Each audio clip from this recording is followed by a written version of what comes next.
So ayan mga ka-love, good evening. So ngayon po ay August 27, 2025. So buwan ng wika ngayon kasi August. So ngayon po ang ginagawa namin dito ay tinutulungan po si Giselle na gumawa po ng kaniyang props po sa kanilang sayaw dahil meron po silang sayaw bukas.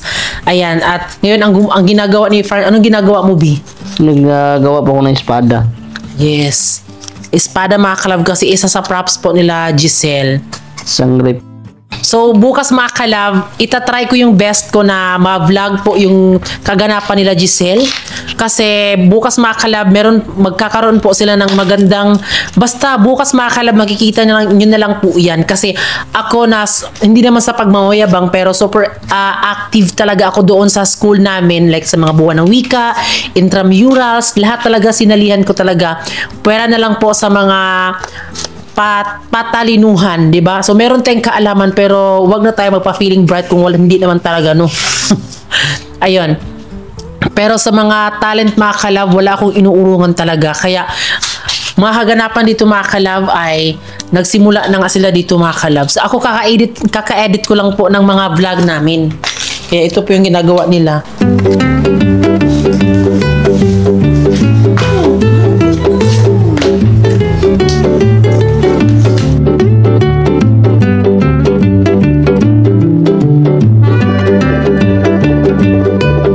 So ito po yung susuotin nila Giselle. So mala Pilipiniana, oh, 'di ba? So napakita ko na ito sa inyo noon, 'di ba, noong nakaraan. Oh, ito yung kanilang susuotin. Yung sa po isapaw niyo ani Giselle, sinina t-shirt. White. Oh, iganon yan mga ka-love. So how? So ngayon mga ka-love ay may make-upan ko po si Giselle ng very light lang at hindi ako marunong mga ka-love pero gagawin ko yung best ko mga ka-love kasi ngayon po ang kanilang buwan ng wika mga ka-love. Ayan.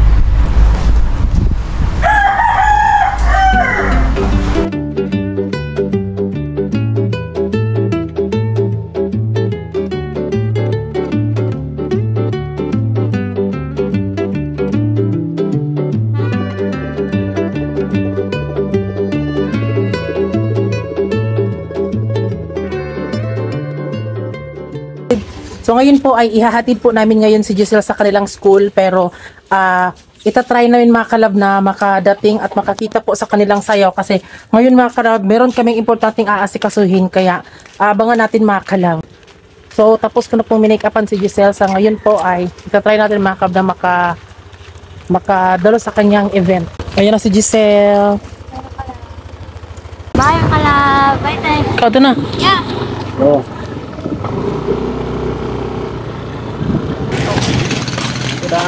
Tubig.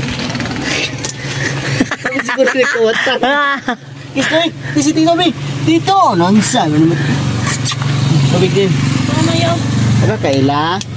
Alam niyo mga ka-love, nung kinuha namin si Kylie doon sa mama niya, sobrang yung iyak niya kasi akala siguro niya kinidnap siya kasi diba, tignan niyo yung itsura ko mga ka-love.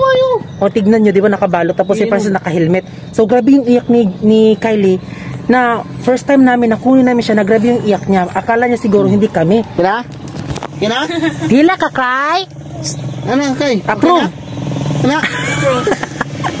Abi siguro yung kidnapper kasi Francis kasi nag-helmet lang man siya. So ngayon po ay buwan ng wika nga. So si Leia po ay pumunta po siya doon sa kanilang school. Hello ma'am. Salamat na ganina ma'am. Oh, okay na. Salamat ma'am. Salamat ma'am. Okay. Tata. Umanay tayo. Si ma'am po yung isa sa tumulong sa amin mga ka-love. Wala po yun. So ngayon mga ka-love, pupunta tayo ngayon doon sa school po nila Giselle dahil meron silang paligsahan sa sayaw.